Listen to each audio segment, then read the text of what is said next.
मैं आई हूँ इंदौर में खंडवा रोड स्थित असरावतपुर गांव में। मैंने यहाँ पे जो सबसे पुराने सरपंच हैं सीताराम चौधरी, उनसे बात करी कि पिछले 20-25 साल में इस गांव में क्या डेवलपमेंट के काम हुए हैं, क्या स्किल डेवलपमेंट के काम हुए और किस तरीके से यहाँ पे काम चल रहा है, ताकि हम भी समझें कि विलेज डेवलपमेंट या रूरल डेवलपमेंट में जो सरकारी योजनाएं बनाई जाती हैं, जिस पे कार्य किया जाता है, इस पे रिसर्च की जाती है, लाखों करोड़ों का पैसा सैंक्शन किया जाता है, क्या वाकई वो गांव के अंदर मिल रहा है या नहीं मिल रहा है। यानी सही मायने में कहा जाए तो हमने ग्रास रूट लेवल जर्नलिज्म की बात की है, जहाँ पे हमने गांव में घूम के पुराने लोगों से बात करी है कि यहाँ पे वाकई व्यवस्था हुई या नहीं है। तो सीताराम सरपंच जी, आप पुराने सरपंच भी कह सकती हूँ, मैं आपको भूतपूर्व कह सकते हैं। और सीताराम चौधरी जी, ये बताइए आप मुझे कि इस गाँव में आप कब तक सरपंच में हैं? मैं 2001 से 2005 तक सरपंच रहा हूँ। 2001 से 5 तक। तो उस कार्यकाल में आपने अपने गांव में क्या क्या काम करवाए थे? मेरे कार्यकाल में नल जल योजना लाया मैं शासन से मंजूर करवा के, और आज भी मेरी योजना चल रही है। नल से पानी दिया नहीं लाया। अच्छा, ये काम होता। और इसके अलावा गांव की छोटी गलियों को पक्के खड़े जाए अभी तो 2001 और 5 की जो बात कर रहे हैं उसको तो काफी साल हो चुके हैं, 20 साल हो चुके हैं। तो 20 साल में जो राजनीति रही है यहाँ के गाँव की, उसके बाद जो कार्य में उसका डेवलपमेंट स्तर कैसा रहा, कुछ हुआ? उसके बाद में सब पक्के से काम नहीं हुए, काम हल्के हुए, छोटे मोटे हुए, तो आधे अधूरे छोड़ दिए सब काम, पूरे सब काम बाकी अधूरे पड़े हैं, पूरे करते ही नहीं सब लोग। सीताराम चौधरी, यहाँ पे आपके शिक्षा का स्तर क्या है? और यहाँ पे मिडिल है, प्राथमिकता मिडिल हुआ और बस मिडिल बोले तो क्लास 8 तक। हाँ, यहाँ पे लड़कियों के लिए हायर सेकेंडरी स्कूल की आवश्यकता है, जो शासन से मांग कर रहे हैं, पर शासन कर रहे थे कोई मंजूरी नहीं है। तो क्या तकलीफें हो रही हैं अगर वो 8वीं के बाद बच्चियों को जाने में तकलीफ है? यहाँ से वो दूर जाती है 10 किलोमीटर, 15 किलोमीटर, 20 किलोमीटर के एरिया में स्कूल है, हायर सेकेंडरी स्कूल, तो वहाँ जाने आने में परेशानी है, माँ बाप भेजना नहीं चाहते दूर। सीताराम चौधरी, आप एक किसान भी हैं, तो किसानों को लेके क्या क्या समस्या आ रही है? किसानों के लिए बहुत सारी समस्या है। एक तो पानी की सुविधा नहीं है, बिजली 10 घंटे में देते हैं, वो भी रात में आधी दिन में, तो किसान मेहनत करने पड़ता, खाद अवेलेबल नहीं हो रही है किसान को। और पानी के लिए भी नर्मदा पानी दूसरे गाँव में सब में है, असरावत में पानी नहीं है, नर्मदा का पानी तालाब में छोड़ा नहीं हमने इधर, छोड़ने से किसानों को फायदा हो जाए, पानी मिलने लग जाए उनको। कितने गांव को फायदा होगा? अगर असरावत के तालाब में छोड़ेगा तो मैंने सुना आसपास के 5 गांव में भी फायदा, गांव को फायदा, ज्यादा तिलोर तक फायदा होगा। तिलोर रालामंडल है, असरावत है, लिंबोली है, आपके मोरद, माचला, निर्वन ग्राम है, इन सब में फायदा होगा, सबको फायदा होगा। इनका रिचार्ज बढ़ेगा और मोटर चलेगी, पानी। इसके अलावा जैसे हम लोग कल घूम रहे थे थोड़ा सा मेरी टीम के साथ हम लोग, तो आपने नोटिस करा कि जैसे आपका जो मेन असरा खंडवा रोड है, खंडवा रोड से अंदर गांव में हम जितना भी रात में घूमने की जब हमने कोशिश करते, स्ट्रीट लाइट ही नहीं है। किसी भी गांव में स्ट्रीट लाइट नहीं है। पंचायत तो एक आध बार लगा देते, साल में 5 साल में एक बार बल्ब लगा दे, वो खत्म हो जाए, इसके बाद कोई पूछता नहीं, कोई देखता नहीं। तो अभी तो सोलर वाले भी हो चुके हैं ना, क्या इसके लिए पंचायत ये लोग कुछ काम नहीं करते? सोलर का फंड पंचायत को दे, पंचायत लगवाए, पंचायत में पैसा व्यवस्था करवाने पड़े, सोलर जो बल्ब आते हैं उनको लगाने के लिए। क्योंकि जो बहन बेटियां मेन सड़क से 2 किलोमीटर तक अंदर आ रही हैं, उनकी सेफ्टी इश्यूज का इश्यूज है, बच्चियां जो कोचिंग से आ रही हैं उनका इश्यूज है, तो स्ट्रीट लाइट का तो यहाँ पे काम ही नहीं रहा है। स्ट्रीट लाइट ग्राम पंचायत को लगाना चाहिए नियम से, उनको हर साल देखना चाहिए बल्ब सब नए बल्ब फ्यूज बदलने का सिस्टम है, वो लगाए थे, एक ही बार लगाए, दिवाली पे लगा देते हैं, फिर 5 साल तक कोई देखता ही नहीं है कि दिवाली पे। मैंने एक चीज नोटिस करी, यहाँ की जो सड़कें हैं, मतलब आप उसको 5 किलोमीटर तक भी अगर आप जाते हैं तो कच्ची, उबड़ खाबड़, और नाली की तो व्यवस्था ही नहीं है।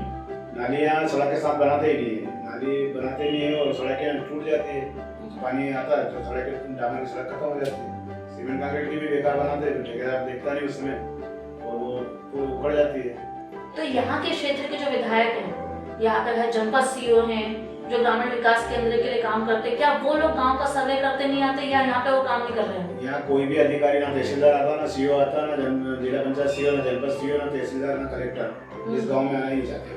क्यों नहीं आना चाहते? यहाँ लोगों को थोड़ा काम ज्यादा है, वो चिल्ला चोट करेंगे, इसलिए वो आते नहीं। उनको जहाँ सीधा रहता, जहाँ कोई नहीं चिल्लाएगा उस सरपंच को खड़ा हो जाता है, इस गाँव को देखते ही नहीं। अच्छा, इस गांव को बिल्कुल अलग करके रखा हुआ, काम ही नहीं करना है, काम ही नहीं करना है, जाना ही नहीं, कोई आज तक अधिकारी आए हुए और ये नगर निगम से मेरे ख्याल से तिहाई नगर बाईपास से मुश्किल से 2-3 किलोमीटर होगा। नगर निगम से ही लगा हुआ है। नगर निगम ये काकड़ा से भी इधर ग्राम पंचायत उधर नगर निगम 77 नंबर वार्ड। हाँ, अगर वो वहाँ तक सर्वे करना है तो यहाँ आने में दिक्कत क्या है? ये नगर निगम अलग चीज है। मतलब अगर हम एक सीक्वेंस में चले ना, अच्छा सरपंच की स्थिति क्या है यहाँ पे? मैंने सोचा महिला सरपंच का क्या है? महिला सरपंच है, आदिवासी क्या नाम है महिला सरपंच का? ललिता नाम है उसका। अच्छा, वो कभी पंचायत में जाती ही नहीं क्योंकि उसका पति और मंत्री अन्य लोग मिलके करते रहते काम। आते मीटिंग भी हुई पंचायत में, पंचायत की पिछले 3-4 साल कोई मीटिंग ही नहीं हुई। मीटिंग नहीं हुई, कोई काम ही नहीं चल रहा है। कोई काम ही नहीं, मीटिंग ही नहीं करते। वो उनकी मर्जी से मंत्री और सरपंच दोनों भी, सरपंच पति मिलके जो करना वो करते रहते हैं उनकी मर्जी से। तो ये तो अंधेर नगरी चौपट राजा हो गया। अंधेर नगरी चौपट राजा जैसा ही काम है ना। तो यहाँ की जनसंख्या कितनी होगी सीताराम दादा? यहाँ जनसंख्या लगभग 10,000 लोग रहते हैं, 5,000 वोट है। अच्छा, 10,000 लोग रह रहे हैं लेकिन 5,000 वोट है यहाँ पे। 4 पोलिंग है। अच्छा, 4 पोलिंग। मतलब वो जो सरपंच अगर बैठती तो सरपंच क्या पढ़ी लिखी नहीं है? आदिवासी महिला है, पढ़ी लिखी नहीं है। पढ़ी लिखी नहीं है वो। और उनके पति कितने पढ़े लिखे हुए हैं? पति भी नहीं पढ़ा लिखा, वो छोटी तो फिर क्या काम कर रहे होंगे वो लोग? काम तो कुछ नहीं करता, मंत्री जो बोले वो। अच्छा, ऐसा। मतलब मतलब इसका कहा जाए कि अगर यहाँ के गांव का विकास हमें करना है तो एक तो पंचायत अंधेर नगरी चौपट राजा है, जनपद सीओ तक लेटर नहीं चलते होंगे तो उनको पता ही नहीं है कि क्या है। जनपद सीओ को लेटर देते हैं, जनपद सीओ यहाँ आना भी नहीं चाहता। मेरी बात हुई जनपद सीओ से, उन्होंने आपसे नहीं बोले बात है तुम्हारे काम में आना। अच्छा, और उसका कलेक्टर के जैसा आपकी जनसुनवाई में आपने कागज वगैरह दिए, मैंने सुना है चीजों को। सुनने कुछ वहाँ तो सुनवाई होती नहीं, कलेक्टर के वहाँ तो कलेक्टर के वहाँ सुनवाई नहीं होती है। अब हम आते हैं, क्या आपने यहाँ पे जिला जो आपके ग्रामीण विकास के हैं उन लोगों के पास आप गए हैं, उनसे बात हुई? सबसे संपर्क में सबसे बात होती है, पर वो बस यहाँ आना नहीं चाहते ना। विधायक का क्या रोल है जिन्होंने यहाँ पे इलेक्शन लेके वोट जीता है? विधायक काम करना चाहते करते, पर वो विधायक की फंड का पैसा तो पंचायत में आता ना। अगर वो उनके हिसाब से आरएस को दे या किसी को दे काम करवाए तो वही काम। मतलब समुचित रूप से अगर एक बैठक हो गांव की सारी तरीके से, सारा सरपंच बैठे, जनपद बैठे, तो यहाँ पे काम हो सकता है। सब लोग बैठेंगे तो बैठ के बात विचार करेंगे ना। अधिकारी भी आए ना, अधिकारी बैठे ना हमारे साथ, बैठते हैं, बैठना नहीं चाहते, काम ही नहीं करना चाहते, अपनी कुर्सी नहीं छोड़ना चाहते, सीधी बात कर रहे हैं। हमारे से फील्ड में ग्रामीण क्षेत्र में आना भी नहीं चाहते वो, खास करके इस गांव में। मेरे को तो कोई, मेरे टाइम से अभी तक कोई सीओ आया ही नहीं। मतलब 20 साल में यहाँ पे कोई जनपद सीओ आया ही नहीं, जनपद सीओ ना आया ना, कोई जिला पंचायत सीओ आया ना, कोई ना कलेक्टर आया ना कोई आया, आता ही नहीं। वो इधर ही कहीं बुला के। तो यहाँ की जो जनसंख्या कहा जाए जो 10,000 लोग रह रहे हैं वो बिल्कुल राम भरोसे रह रहे हैं, राम भरोसे से। जिनके अच्छा पानी की समस्या में मैंने देखा है कि कुछ बच्चे साइकिल से जाते हैं और साइड में वो केन टांगे जो अपने तेल की केन होती है वैसे पानी लेके जा रहे थे, तो पानी की व्यवस्था बिल्कुल भी नहीं है। पानी का क्या हुआ कि बात ये जो सरपंच बने, मेरे टाइम तो मैंने कुआं खुदवाया, और वो कुआं उस समय की जनसंख्या को पूरा पानी देता था, आज तक भी देता है। पर वो कुएं के आसपास लोगों ने मकान बना लिए, वही लेटरिन बाथरूम बैठे तो उसको पानी पीना नहीं चाहते लोग। और अभी जो इनने नल जल योजना के लिए लाए तो आधी अधूरी छोड़ दी योजना, और बोरिंग लगाए 1000 फीट में पानी नहीं है, तो पानी गाँव में कहाँ से मिलेगा? इसलिए लोगों को साइकिल से इससे दूर। तो इसका क्या सॉल्यूशन हो सकता है? क्योंकि आप पुराने सरपंच भी है, आपने बीएससी ग्रेजुएट भी, क्योंकि मैंने ये सुना है आप पढ़े लिखे सरपंच रह चुके हैं, तो मुझे ये बताइए कि पानी के सॉल्यूशन के लिए क्या करना चाहिए? पानी के सॉल्यूशन के लिए करना पड़ेगा कि तालाब के नीचे कोई और खुदवाना पड़ेगा, और गहरीकरण करना पड़ेगा। वो गहरीकरण करके और फिर वहीं से पानी देना पड़ेगा। अच्छा, या फिर वहीं ट्यूबवेल खुदवा, अभी इनने ट्यूबवेल खुदवा दिए वहाँ टपाल घाटी पे, वहाँ पानी नहीं है, ऊपर टेकरी पे वहाँ से पानी कहाँ से आएगा? मूर्खों की चीजें चल रही हैं। वहीं टंकी बना दी, वो टंकी काम के लिए ये वाली टंकी चलती है। अच्छा, मेरे वाली टंकी चलती है, वो टंकी चलती, पानी नहीं भरा था उसमें क्या चलेगी?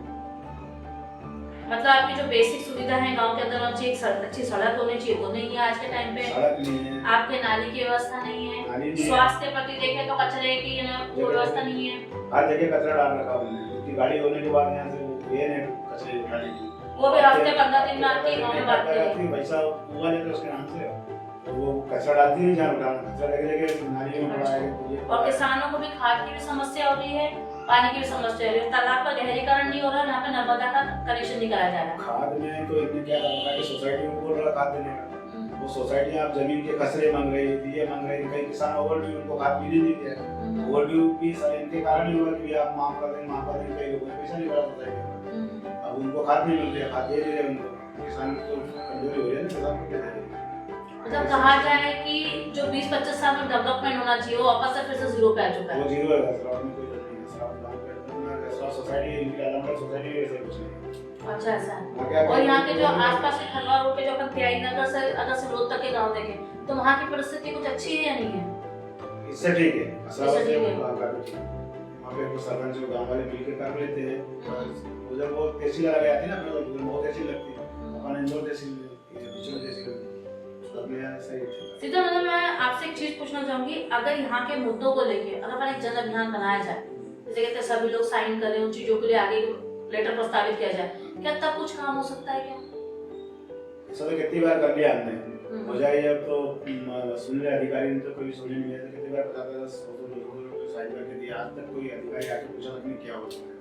अच्छा, आप एक काफी सम्मानीय यहाँ पे रहे हैं, आप ये चीजें बताइए कि ग्रामीण विकास के लिए क्या आपके टाइम पे काफी काम हुआ है इस गांव में? कई पत्रकार भी आ चुके हैं यहाँ पे जो दिग्गज रहे हैं, अभिषेक गांधी से लेके बड़े बड़े भास्कर से लेके, मैं नाम नहीं लेना चाहूंगी किसी न्यूज़पेपर का, लेकिन जितने दिग्गज पत्रकार है यहाँ असरावद आते थे और यहाँ पे काम होता था। क्या अभी क्या परिस्थिति है कि इसका विकास किया जा सके? सबको मिल बैठ के अधिकारी बैठ जाए, वो अधिकारी भी आए, वो बैठ के बात करें कैसे बनाना, उसको प्लान करना पड़ेगा, योजना बनाना पड़ेगी काम करने की, और सरपंच को भी उसमें चाहिए इच्छा शक्ति हो उसकी काम करने की। और सरपंच महिला है और उसका पति देखता है, वो पी पा के काम करते हैं, और कई बार तो पंचायत बंद भी रहती है, हम लोग गए थे कवरेज के लिए, 70% बंद ही रहती है, ताला ही लगा रहता है। दूसरे गांव रहता है, उसकी मर्जी हुई तो बोलता है, तो फोन लगाए, फोन में कर लो। अच्छा, ये चीज भी रहती है। अच्छा, आपके गांव से कई सीएम हेल्पलाइन कंप्लेंट भी गई है, तो वो उसके भी कोई सुनवाई नहीं होती क्या? उसमें ये होता है कि सीएम हेल्पलाइन जैसे लगी, वो मंत्री जाता है हाथ में जोड़ के और कटवा देता है, काम करता है नहीं, मेरे में कल कर दूंगा, आज कर दूंगा। कई लोग लगाते शिकायत, कई को मंत्री जाए सब अधिकारी तहसीलदार को लगा, तो तहसीलदार पटवारी भेजेगा, लोगों को डरा धमका के उनको चमका के कटवा देते हैं, काम करते ही नहीं। अच्छा, ये चीजें चल रही है। ये सीएम हेल्पलाइन में सबसे ज्यादा यही है। अभी सीएम हेल्पलाइन में अगर मेरा तो ब्लैक कर लिस्ट में डाल दिया हमने, देते ही नहीं पैसे। अच्छा, देते ही नहीं। तो इसलिए कि मैं बढ़ जाता हूँ ना, मैं पूरा काम करूँ इसके बाद तो काटूंगा मैं। हाँ, तो वो वहाँ से ब्लैक लिस्ट कर देना। मतलब अगर ग्रामीण क्षेत्र में देखा जाए कि छोटा सा गांव है, यहाँ 10,000 लोग रहते हैं, जब यहाँ के लोगों में डेवलपमेंट है तो आगे तो आप छोड़ ही दीजिए, आगे की तो उम्मीद ही नहीं है ना, आगे तो उम्मीद ही नहीं है। दोस्तों, हम एक ऐसे गांव में आए हैं जो बिल्कुल खंडवा रोड, जहाँ पे अगर आप कहा जाएगा इंदौर को उसको कहा जाता है स्मार्ट सिटी कहा जाता है, स्वच्छ भारत में इसको नंबर 1 कहा गया है, लेकिन उसी के नगर निगम के क्षेत्र से मात्र 1-2 किलोमीटर पे, किलोमीटर नगर निगम से लगा ही हुआ। अच्छा, नगर निगम से लगा हुआ है, उस वहाँ पे स्वच्छता अभियान बिल्कुल जीरो है, वहाँ पे अगर विकास का देखा जाए तो बिल्कुल जीरो है ना। यहाँ पे सरपंच बिल्कुल पढ़ी लिखी नहीं है ललिता जी, उनके पति काम देख रहे हैं। उसके बाद जो चीजें हो रही है यहाँ पे कोई सुनवाई नहीं है, चाहे जनपद सीओ हो, चाहे आपका कलेक्टर हो, चाहे आपके शिक्षा अधिकारी हो, चाहे कृषि अधिकारी हो, अगर वो लोग यहाँ पे आकर सर्वे करें, चीजों को काम करें, तो यहाँ पे व्यवस्था सही हो सकती है। लेकिन आप सभी से मेरी यही अपील है कि इस वीडियो को देखना, कई लोगों को आप इसको फॉरवर्ड कीजिए, ताकि आपके गांव में भी अगर इस टाइप की समस्या है तो हमारी टीम आएगी, उस मुद्दों को लेके उस गांव को हम लोग फॉरवर्ड करेंगे सीएम साहब के सामने, यादव साहब के सामने, कि देखिए ये स्थिति है और ये आपका रियल आईना है जहाँ पे आपको जाके काम करना है। सिर्फ कागज ही जो भरा जा रहा है कि यहाँ पे ये काम हो गया, काम हो गया, बिल्कुल ये झूठ कहा जा रहा है आपसे। तो आपके जितना भी सिस्टम में जो लोग काम कर रहे हैं उन्हें आप आदेश दीजिए, ताकि सरकारी योजनाओं का ज्यादा से ज्यादा लोगों को लाभ मिल सके।